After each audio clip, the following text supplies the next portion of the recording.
Eid Mubarak, Eid Mubarak, Eid Mubarak. Assalamu alaikum everyone. Hope you all doing fine.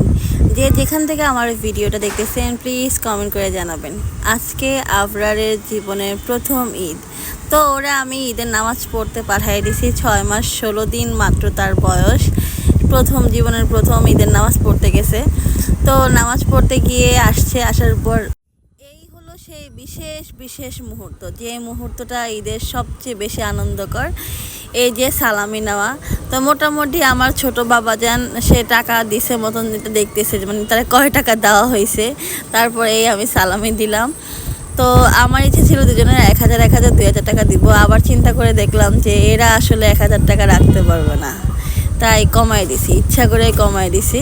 তো বাহিরে একটু একটু করে কুয়াশা পড়তেছিল, মানে অত বেশি রোদও না বৃষ্টিও না। তো প্রতিদিনের মতোই আমি ফজরের নামাজ পড়ে ঈদের জন্য রান্না করতেছিলাম। আমার তিনটা বাচ্চাদের একাই রেডি করে নামাজের জন্য পাঠাইতে হবে। তো খুব সকালবেলা উঠে রান্নাবান্না শুরু করে দিছি, তাদেরকে নামাজে পাঠাইছি। নামাজ পড়ে এসে তাদের যা অবস্থা সেটা যদি কেউ বুঝতে পারতো। রাহা তো টাকাটা একটু পরপরই গুনতেছিল, একটু পরপরই টাকাটা গুনতেছে, আম্মু কয় টাকা হয়েছে, আম্মু কয় টাকা হয়েছে, মানে তার যে টাকার হিসাব সেই হিসাব সে রাখতে পারতেছিল না।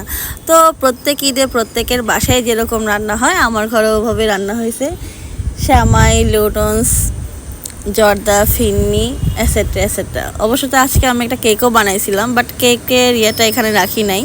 তো অন্য একদিন কেকের ভিডিওটা দিব। যা কেকের ভিডিও দেখতে ইচ্ছা করতেছিল তারা কমেন্ট করে জানাবেন, তাহলে আমি ভিডিওটা আপলোড করব।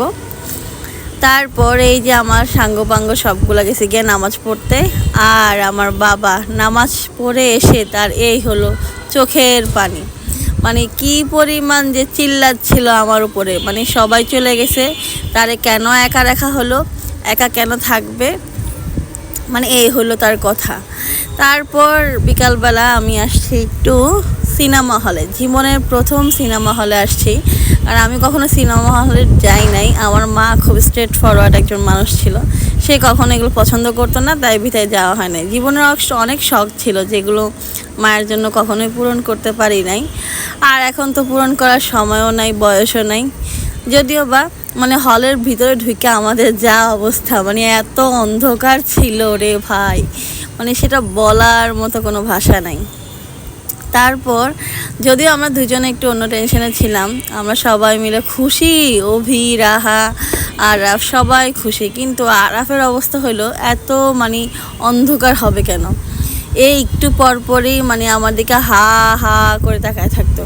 মানে কি যে একটা অবস্থা, মনে হয় যে সে আমার প্রথম দেখতেছে, নতুন দেখতেছে, এমন একটা অবস্থা। মানে আমার ছেলে আমার মনে হয় চিনতেই পারতেছিল না যে কি হইতেছে না কি চলতেছে, এই হইলো কথা। তো আপনাদের কার ঈদ কেমন কাটলো, কিভাবে গেল, কে কোন অঞ্চল থেকে ঘুরে আসলেন প্লিজ কমেন্ট করে জানাবেন। আমার ছেলের অবস্থা দেখেন, ও আমার দিকে হা হা হা হা করে তাকায় আছে, মানে কি একটা অবস্থা। তারপরও আলহামদুলিল্লাহ অনেক ভালো কাটছে। বিগত 4-5 বছরে এমন ঈদ আমরা কাটাই নাই।